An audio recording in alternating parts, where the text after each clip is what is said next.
ကဘာလဲဆိုတော့ဒါ full stack လုံးမဲ့လူတွေပေါ့ full stack လုံးမဲ့လူပဲဖြစ်ဖြစ်ဒီ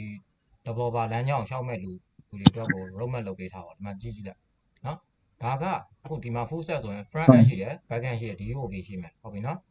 ဒါကတစ်ပိုင်းပေါ့ DOV ခဏဖယ်ထားလိုက်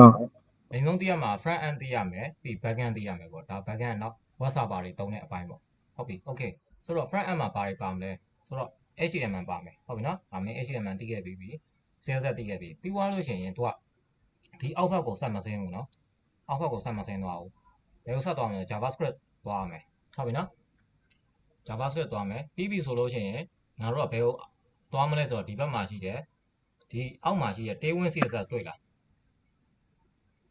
တွေ့ရလားဒီ Tailwind CSS ထောက်ပြထားတယ်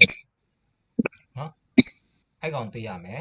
နော်ပြီးတော့လို့ရှိရင်သူကဒီနှစ်ခုဒီ CSS သိလို့ရှိရင်ဒီ Tailwind CSS ကသုံးလို့ရတယ်နောက်တစ်ခုဘာရှိသေးလဲဆိုတော့ Bootstrap ဆိုတာရှိတယ် Bootstrap ဟုတ် Bootstrap ကြားဘူးလေနော်ဟုတ်ပြီပါဗျာ Okay ဆိုတော့ဒီကောင်လည်းမင်းသိရမယ် Bootstrap ကိုလည်းသိရမယ်ဟုတ်ပြီနော်အဲ့တော့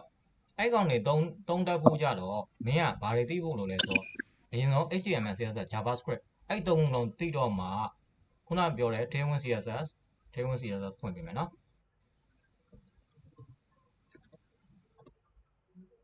ဟုတ်ပြီ Tailwind CSS ဟုတ်ပြီဟုတ်ပြီနော်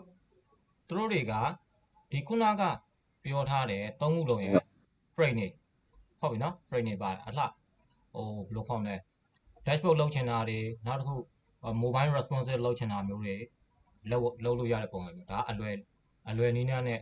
သွားလုပ်သုံးမဲ့ဥစ္စာပေါ့နော်ဟုတ်ပြီနော်ဒီကောင်တွေသုံးမှကိုယ်တိုင်ရေးထားတဲ့ဆိုင်အများကြီးတက်တာတယ်ပေါ့ဟုတ်ပြီနော်ဒါက Tailwind CSS Bootstrap ကတော့လောလောဆယ်တက်မလာသေးဘူးနော် okay ဆိုတော့ငါတို့သိရမှာကဒီမှာ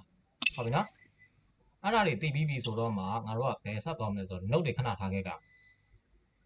ဒါတွေခဏထားခဲ့တာအဲ့တော့ဒီ front end ပိုင်းရသွားပြီအဲ့ front end မှာငါတို့က JavaScript နားလည်သွားရင်ခုနပြောဒီ React ဟုတ်ပြီနော် React ကိုမင်းသုံးလို့ရပြီ npm ကိုလည်းမင်းနားလည်သွားလိမ့်မယ်ဘာမှမခက်ဘူးဒီကောင်ကဟုတ်ပြီနော် npm package install လုပ်တဲ့ကောင်နဲ့ပြီးရင် git တို့ github တို့ကကြတော့ဒါ version တွေနဲ့ငါတို့ဘယ်ပေါ်သွားမှာလဲဆိုတော့ github ပေါ်တင်မှာဟုတ်ပြီနော် git ကိုသုံးမယ်ငါတို့ git နဲ့သုံးပြီးတော့ developer တွေကစုပြီးရေးတဲ့အခါမှာဒီနှစ်ခုကမဖြစ်မနေသုံးရတယ်ဟုတ်ပြီနော် front end မှာဆိုလို့ရှိရင်အဓိကအရေးကြီးဆုံးကဒါ basically ပေါ့ HTML CSS JavaScript အဲ့သုံးခုမဖြစ်မနေ basically တိကိုသိရမယ်ဟုတ်ပြီနော် basically သိပြီးပြီဆိုတော့မှခုနပြောတယ်ဒီ Node.js ကမင်းကို module တစ်ခုအနေနဲ့ဒါလာသုံးပါသူ့မှာနောက်ွယ်မှာရှိတဲ့ backend က Express တို့Express ရှိမယ် Next.js ရှိမယ် Next ဆိုတဲ့ဥစ္စာရှိမယ်အဲ့ကောင်တွေနဲ့သုံးပါဟုတ်ပြီနော်အဲ့ကောင်တွေနဲ့မှာခုနပြောတယ်ဒီ authentication လုပ်တဲ့အပိုင်းတွေဒီ JWT authentication လုပ်မှာတွေ RESTful API တွေလုပ်မှာတွေဒီကောင်လုပ်လို့ရမယ်ဟုတ်ပြီနော်ပြီးရင် Postgres ပေါ့ Postgres ကကြတော့ database ပိုင်းဒါတော့မလို့သေးဘူးပေါ့ဟုတ်ပြီနော်လောလောဆယ်အခုချိန်မှာမလို့သေးဘူးမင်းသိရမှာ HTML CSS JavaScript ဟုတ်ပြီအဲ့တော့ HTML နောက်ထပ်ဘာထားရှိသေးလဲဆိုတော့ HTML5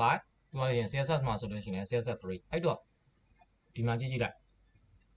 ဟုတ်ပြီနော်ဒါ Tailwind မှာပြပေးထားတာ Tailwind မှာဆိုလို့ရှိရင် documentation ပေါ့ DOCS ဆိုတာက documentation ဟုတ်ပြီဒီမှာ template တွေရှိတယ်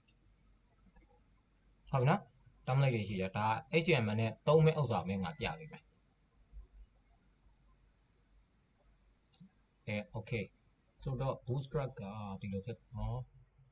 duty ဖြစ်နေတယ် DOD